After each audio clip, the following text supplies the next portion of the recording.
Hey everyone, this is Victor from Cyborg for Life, and I want to welcome you to episode 102 of Limb Lengthening Live, where the patients interview the guests.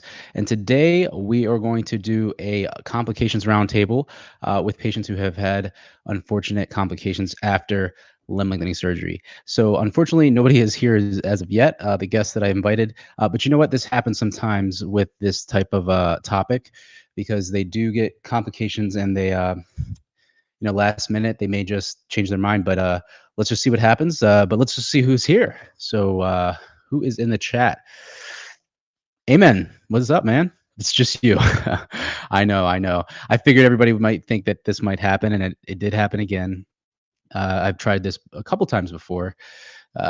Complications round tables, and the patients just I'm not sure why. I think the big thing is that they have a complication and they just are either trying to keep their anonymity completely undercover. I've given them a voice mod app. Hopefully they can figure it out and they can join the stream. I mean, because there's a lot of patients in my inbox, my DMs that have complications, and I'm just trying to bring them forward so they can kind of make prospective patients aware of this ongoing, I call it an epidemic within the limb lengthening industry. But anyway, guys, let's just go ahead and do a live Q&A. And if they show up, they show up. And if anybody who wants to join, I'll go ahead and post the join link in the chat. You guys can join the show. We can do a live Q&A for a little bit. Where is this? But how's everybody doing? Bob, the Circus Boy Hunt is here. Mr. Muscles.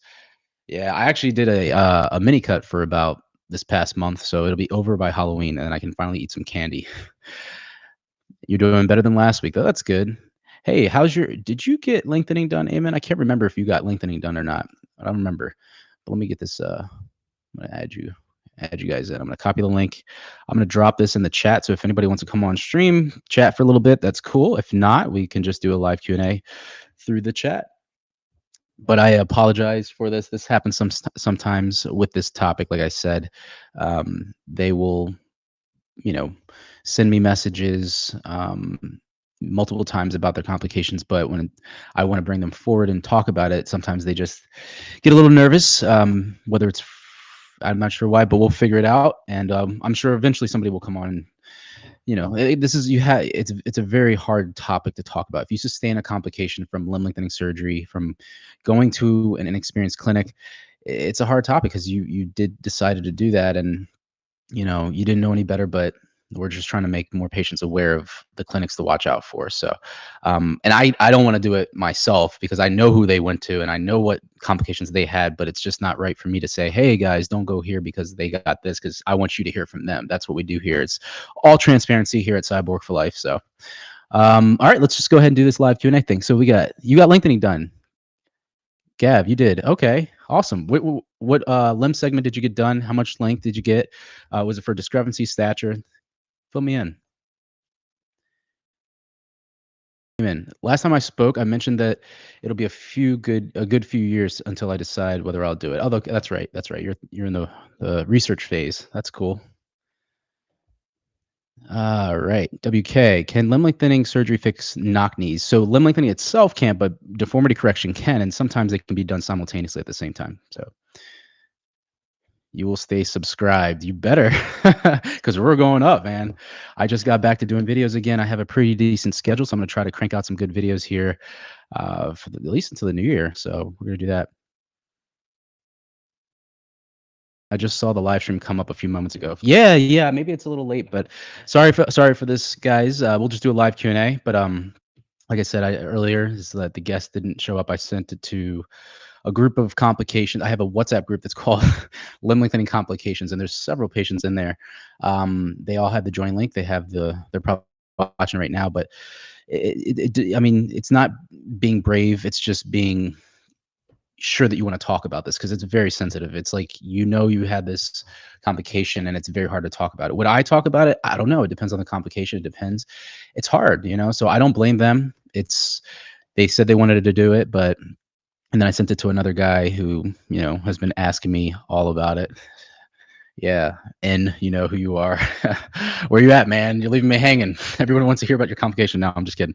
But, so this actually brings up a really good topic of discussion is like picking your clinic wisely, right? So we all know that physical therapy is super important for the patient. That's, the patient's aspect of it. But as far as implanting the limb lengthening devices into your legs, or if you're getting arm lengthening done, wherever you're getting it done for limb lengthening, it's super important to make sure that your surgeon is not only qualified to do the surgery, but has, a lot of experience of how to dodge complications, because this is no joke. You can end up crippled. Okay. You can end up with arthritis, which is my next video, which will come out on Friday. You can end up with severe complications that I've seen, and they can linger, so it's super important to pick your surgeon wisely. And I know a lot of people are asking me about which surgeons to pick. You can pick any surgeon, really. Not any surgeon, but I mean, like, you can pick any of the good experienced surgeons, but you have to know what to look for. Okay. So if you see a video online, just flashy stuff, it doesn't always mean that the surgeon is experienced. It could just mean that the marketing team is experienced at marketing that clinic. Okay. So marketing and experience are two different things. I can make a crappy couch look amazing, by marketing it, like, so yeah. So anyway, let me stop. All right. WK, subscribe to you, man, as always. That's awesome.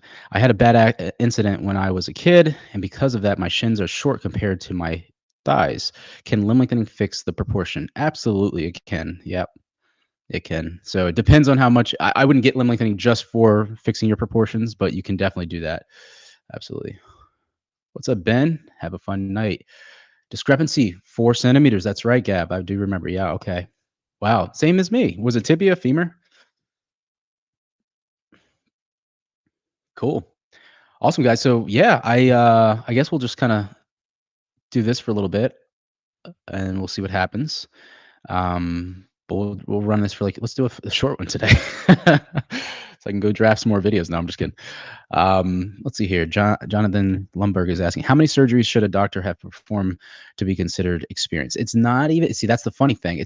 That's a very good question, Jonathan. In fact, I should screen clip this and put this into a short.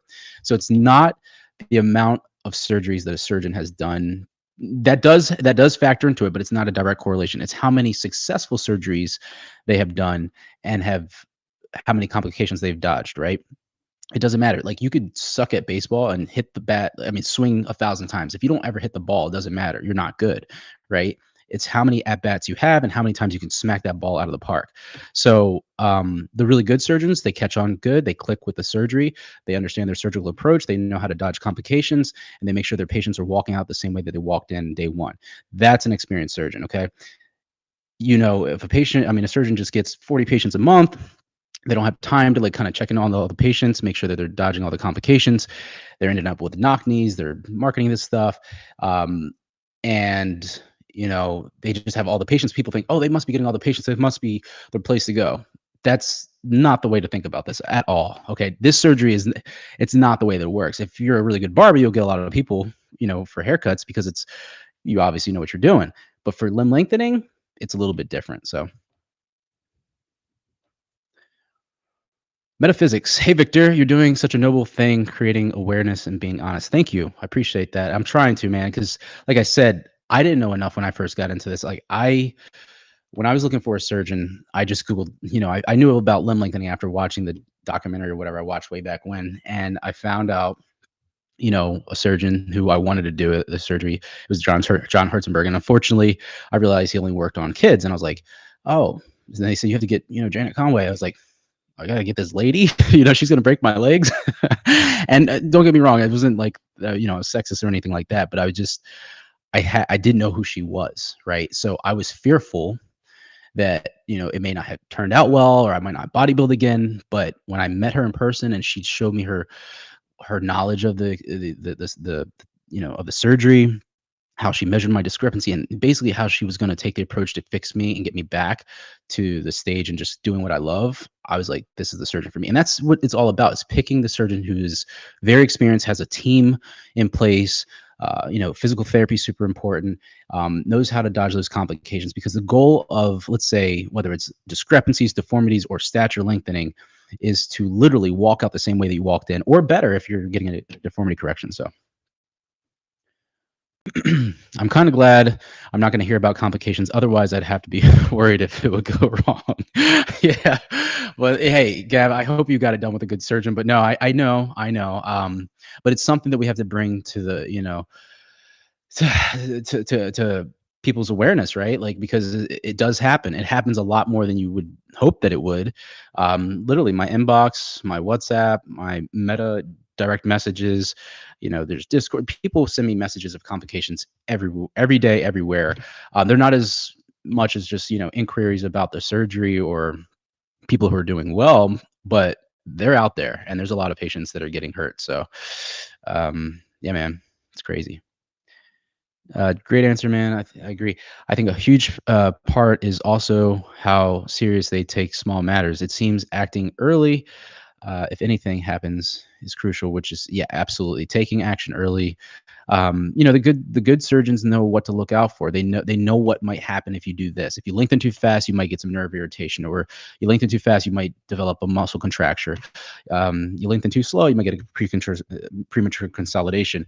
You don't use blocking screws, you get a knock knees, or whatever it is. Okay, there's all kinds of complications that can result from incorrect surgical precision and knowledge, skill. So it's crazy. But anyway, guys, looks like there's not a whole lot of activity engagement. I figured that might happen with this topic, because we tried it before, it didn't turn out, nobody showed up, and we tried it again, nobody showed up, but at least we tried, right? So that just shows that I am trying to. So Cyborg for Life, what we try to do is not only promote good information and quality, credible information, and show other patients in their stories, but we also try to provide warnings and words of caution. And that's what I'm trying to do with this episode. Is I wish I could have done it, but they're out there. What I might do is next time I plan to do something like this, I might just kind of summarize a very discrete presentation about their complications, which I did before, and just go over that again every like quarter or something like that, because it's important. It's an important topic. I mean, people ask me all the time, like, what can go wrong? Well, I want to show you what can go wrong, because I don't want you to think that this is a surgery you can go get done and there's nothing that can go wrong. I mean, I've talked to patients, and they say, hey, look, I'm going to go to this surgeon. I say, I don't recommend you do that. And they end up maybe going there anyway. And then they end up saying, hey, I got it done there, and I'm ending up with this complication. And I'm like, well, so DJ Cyborg, what's up, man? Are you back in the US? Are you back in the US now? Did you get back home? I think you did. I think you told me you got back. How are you doing? DJ's in the house. My namesake. Anyways, guys, we're gonna probably run it for 20 minutes or so. I'll leave it on here unless somebody shows up. But next week, I'm trying to think, what do we have next week? What is next week's like Halloween stuff? Not that I go trick or treating, although I do love gummies, and as DJ Cyborg knows, donuts. But no, next week, who are we having next week? I think we might be doing an open mic, or yeah, because I don't know if Quinn, Dr. Quinn Schrader, if he can do his prehab presentation next week. Yes, we might do an open mic next week, and see what happens. So we'll probably do some open mics, because I don't think I have an actual planned guest. We've been doing guests for the past 4 to 6 weeks, which is amazing. We haven't really done open mics for a while. So, all right, so we got some questions in here. You're back. That's awesome, man. How's it feel to be back home? Hey, man, Victor, do you think you'll get cosmetic limb lengthening surgery anytime soon? Definitely not soon. No way, not soon. It'll be like, if anything, in a couple of years, because I'm training for a big competition in 2025. I've been doing this sport for over 15 years. That matters. I mean, that's the reason why I got limb lengthening done, to help me finish that. So once that's done, then I definitely want to kind of like take time, enjoy my life, not bodybuilding and doing crazy lifts every day. Either traveling or doing martial arts for a little bit, and then I can consider this. So the next maybe 5 years, 3 to 5 years, we'll see. Unless there's some sort of like immediate need to do it. But we already have the documentary with Rich Rotella, which is going to be coming out hopefully in the next year and a half, or year, probably next year this time. That's gonna be amazing. So you'll have a first person view at like what the surgery behind the scenes, what the surgery is all about.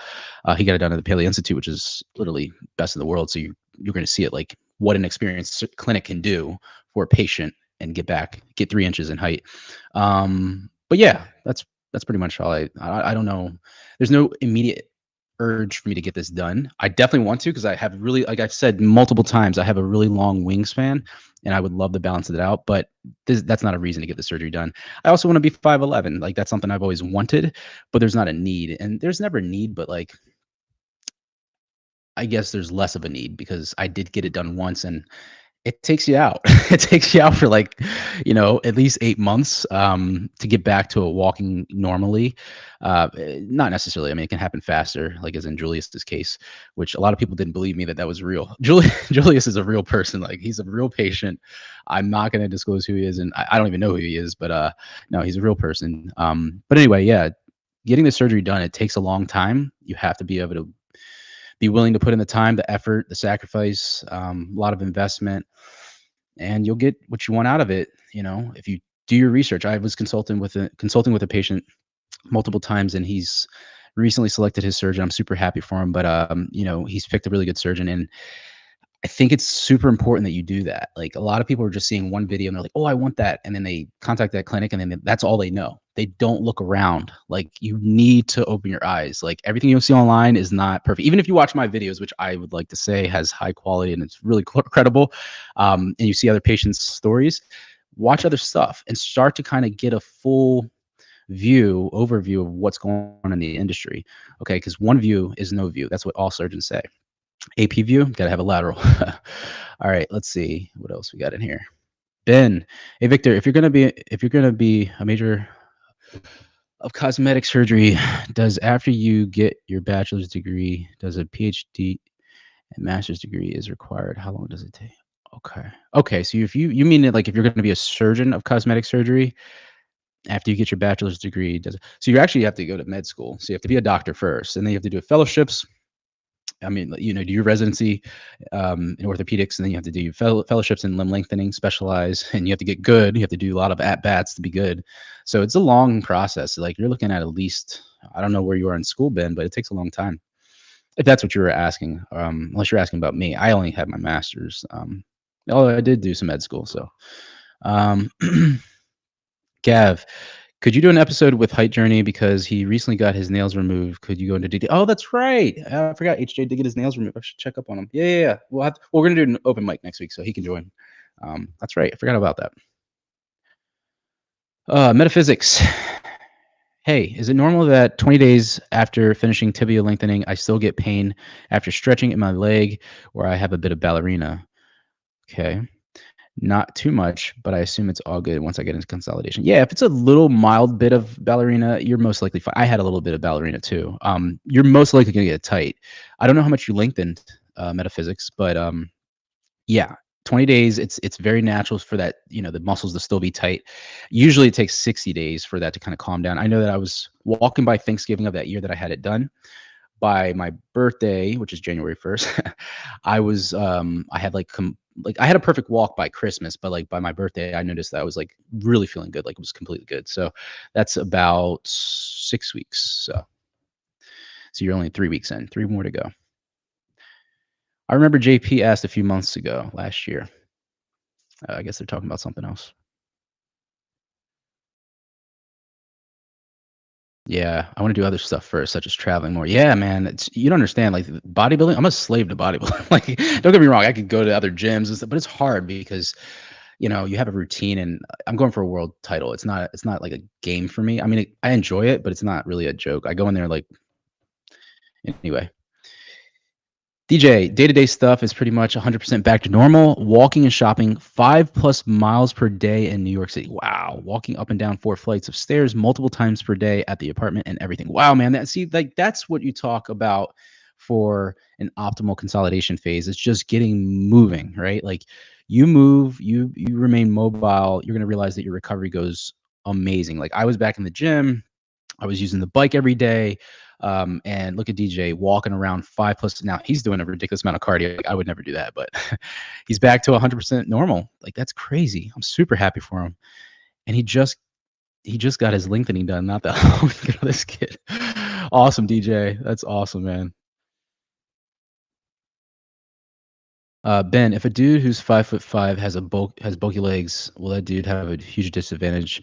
Yeah, he's definitely gonna be tighter. I mean, well, I can't say that because if he's very flexible, but most likely he'll be a little bit more tighter, or a little tighter than somebody who doesn't have all that. Okay, cool. This thing jumps. I don't know what's up with this. Femur. I'm kind of glad I didn't hear. Okay, here we go. Does a board exam required if you want to be experienced? Well, board exams for your, getting out of med school, and then, residency, they'll have certain exams and stuff. So you got to do a lot. What is your wingspan, Vic? Just claim that it's huge. I think it was 100. Didn't we measure one time on live? I think we did. I think it was 180 or 182. So it's between, is that 5'11" and 6 foot? Yep. So it's a lot taller than I am. Oh man. I need to go to paleo as soon as possible. I'm 5'10" and a half with a 6'5" wingspan. Good lord, are you serious? Wow, that is a really long wingspan. 6'5". Yeah, you better call him up. My walk is currently perfect, exactly the way it was pre-surgery at 4.5 months pro-surgery. You know what? I think you beat me by literally 2 weeks because mine was at 5 months. It was perfect as I was walking at 4 months, and then at 5 months is when my walk was perfect, and then like by the 6th week, after I was able to walk, I noticed it was like everything was good. So that's awesome, man. So you even beat me. See, my namesake took over my record. That's awesome. Duke of Cooker's Lane. Hey, what's up? About the full weight bearing now. Could you do both the tibias and the femurs with it? Since it is full weight bearing and you're supposed to walk with it almost right away. Yeah, you can do quadrilateral lengthening with the full weight bearing now. Absolutely. Yep. Yeah, you're just gonna have to spread them out by a couple weeks at least. Usually a month is minimum, and then ideally, you know, I think like ideally like a couple months, but like a month is like the minimum. So you look great as you are. I don't think you need limb lengthening at all. Well, thank you, metaphysics. I try to look good. So no, I'm just kidding. Yeah, no, I mean, who knows? Maybe I'll just continue to grow on the platform. I've had an external fixator of my femur from getting hit by a car. I broke my leg once from roller skating. I had limb lengthening done. I've had multiple. So I've been hurt. I've been beat up. It's not like going through the pain. Do I need to like prove myself? I've been there. It's do I want to get taller or not? Or taller than I am. And I don't know. We'll see. I definitely love sharing experience. I love spreading awareness about limb lengthening. That's what I love. So who knows if they come out with a really cool device that they need somebody to test drive it for and they're willing to pay for it, and or, I don't know, create some sort of like partnership deal and I get some equity in their company or something like that. But maybe I'll do it. Maybe I'll willing to give it another go. Who knows? But you know, because I'm not worried about recovering like that, because I've been through it once. I know about it. Like when I first didn't know about limb lengthening, I was like, will I ever squat again? Will I be able to run fast again? Like there was a lot of concerns and a lot of worries. I didn't know if I would be able to bodybuild again, but I was like, this is causing me too much pain. I'm gonna get it done anyway. So one problem with my surgery is I walk very slow. I can't walk fast anymore. Well, you just got it done not that long ago, right, Gav? How to know if you were flexible enough and ready? Well, there's a lot of good flexibility assessment, tests you can do. You definitely want to do those, but you're really not going to ever be flexible enough for limb lengthening because your muscles are only as long as your muscles need to be for your bone length right now. And when you increase that bone length, you need to get more flexible and, yeah. So as your bones increase in length, you need to increase your muscle length. So I can only walk a mile without getting pain. Where do you get pain? Which limb did you do? I think you said femurs, right? So, hmm. Vic, I want to go from 169 to 170 at 21 years old. Morning, I want to be 170. Hmm. Okay. So you mean naturally? Oh, I don't know, Ben. Do some of those inverted tables or something. Get some temporary increase in height. The news is so crazy nowadays. Ferret is saying, "Hey Victor, how much did you lengthen your legs? Which bone?" So I did the tibia, 4 centimeters. So it's just one for the discrepancy. So Usually surgeons don't like going over 5 centimeters in the tibia, just because complications, or actually it's like 4 centimeters. So I almost did the max before complications increase. So yeah, I did that a little over a decade ago. After my surgery, I hosted that I took fentanyl because I had that for my electric button. Oh, they gave you that. Wow. You must have been in some serious pain. I boasted. Oh, okay. Yeah, you took fentanyl. You like walking the line. Chase, hi Victor.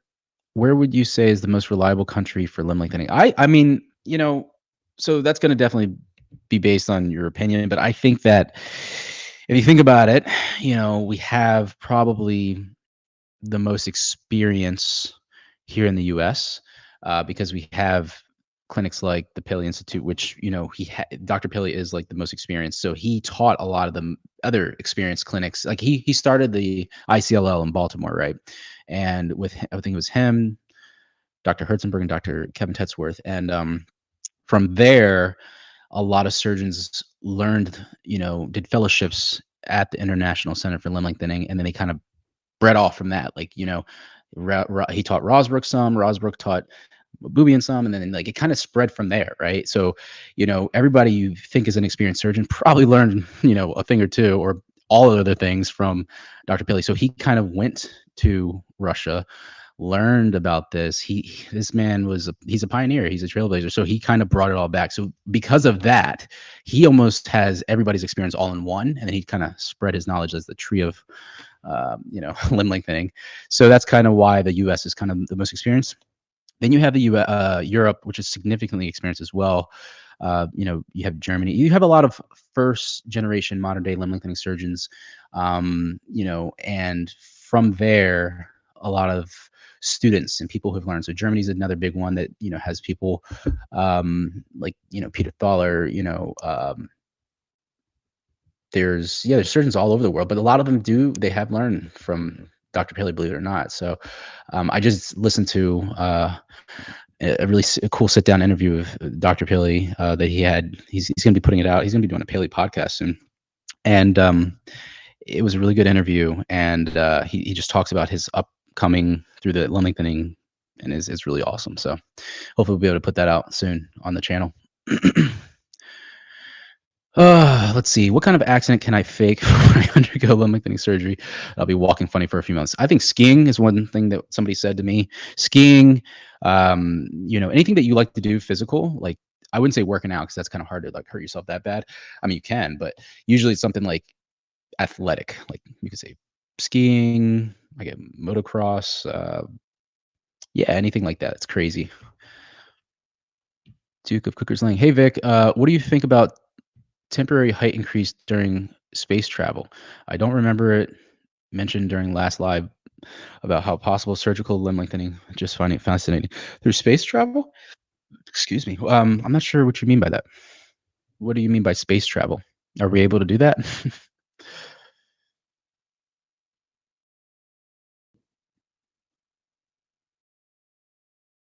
My wingspan is 168 and my height is 165. I'm wondering if I lengthen my tibia and femur 10 centimeters, it looks proportion. So you mean together, so 5 and 5? So, a lot of people who get quadrilateral lengthening done, obviously you want to listen to your surgeon first and foremost, but I think that, if you have perfect limb proportions, you want to probably do the femur a little bit more than your tibia because naturally the femur is longer. So you want to kind of maintain that proportion as best possible.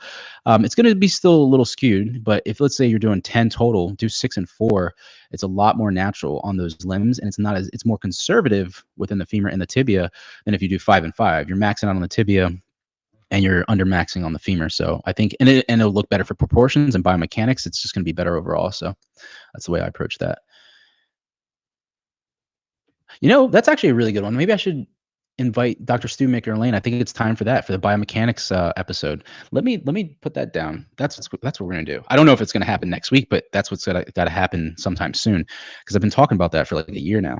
It's time for that guy to come on out. He's like a super crazy cool scientist that talks about biomechanics, and if he can apply his knowledge to limb lengthening, you guys are gonna be like fascinated. Gab, my story is that I had surgery for scoliosis, then I was in a huge car accident, and that undone the first surgery. Then I had to have a second and then third, then my fourth for limb lengthening. Wow, man, I'm so sorry to hear all that. Hmm. Wow. So you had scoliosis, huh? Was it a spinal surgery or did you just get it, a discrepancy fix for your scoliosis like I did? That's that's serious, Gab. Maybe you should come on and talk about your story, man. I want to hear that. That's a really interesting story. My plan is to gaslight anyone that asks if or why I got taller. So, well, there you go. Cool.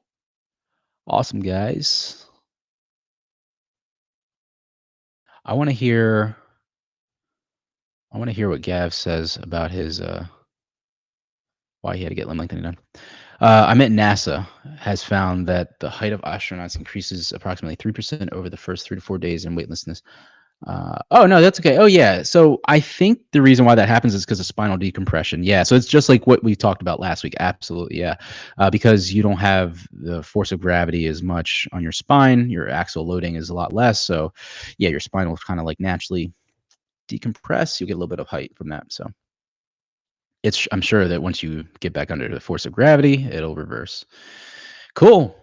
Awesome, guys. Well, sorry again about today and not having the guests come on.